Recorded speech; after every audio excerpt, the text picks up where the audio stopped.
ایک روز میں نے انتہائی ہمت کرتے ہوئے اپنی وائف سے سوال کیا، میری کون سی عادت آپ کو بہت بری لگتی ہے؟ بیوی نے ڈرتے ڈرتے جواب دیا، جب آپ باتھ روم میں ناک اور گلا صاف کرتے ہیں۔ اس کی خوفناک آواز باتھ روم سے ہوتی ہوئی بیڈ روم کراس کر کے کچن میں پہنچ کر میرے کان سے ہوتی ہوئی دماغ کو ہلا دیتی ہے۔ اس جواب نے مجھے ہلا کر رکھ دیا۔ میں نے کبھی سوچا تک نہیں تھا کہ میری یہ بات کسی کو اس قدر تکلیف دے سکتی ہے۔ یقیناً اس جواب کے بعد میں بے حد احتیاط کرتا ہوں، لیکن اس ایک جواب نے میری آنکھیں کھول دیں، اور جب اس بارے میں مزید تحقیق کی تو مختلف یونیورسٹیز کی ریسرچ سامنے آ گئی، جس میں انہوں نے بیویوں سے معلوم کیا تھا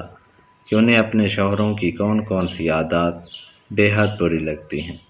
اور وہ بتا بھی نہیں سکتی۔ شوہروں کی بے شمار بری عادات میں سے چند جہاں درج کر رہا ہوں۔ مزید آپ خود اپنے اندر تلاش کیجیے، اور جس کے ساتھ زندگی بھر رہنا ہے اس کی زندگی کچھ آسان کر دیجیے۔ ٹوائلٹ میں پانی بہائے بغیر باہر آ جانا،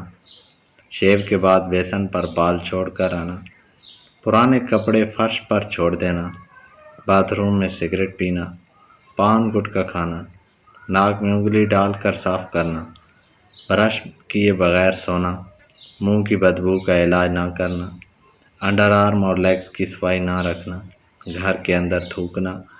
سست مزاجی، بستر پر بیٹھے بیٹھے کھانا، ٹی وی پر صرف اپنی پسند کے پروگرام دیکھنا، موبائل فون پر واٹس ایپ فیس بک پر گھنٹوں ٹیکسٹنگ، طنز کرنا، تانے دینا، خود کو ہمیشہ درست سمجھنا، دوسروں کی رائے تبدیل کرانے کی کوشش،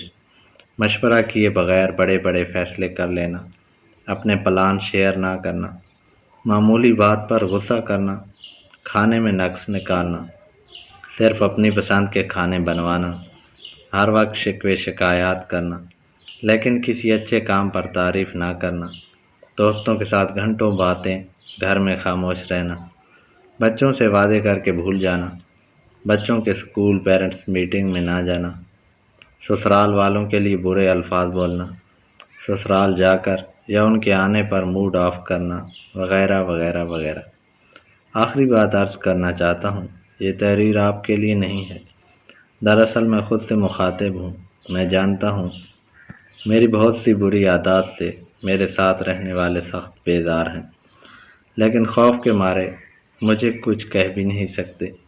اس لیے اپنی خامیاں مجھے خود تلاش کرنی ہیں، پھر خود اپنی اصلاح کرنی ہے۔ اور ایک بات کا یقین ہے، ابھی دیر نہیں ہوئی،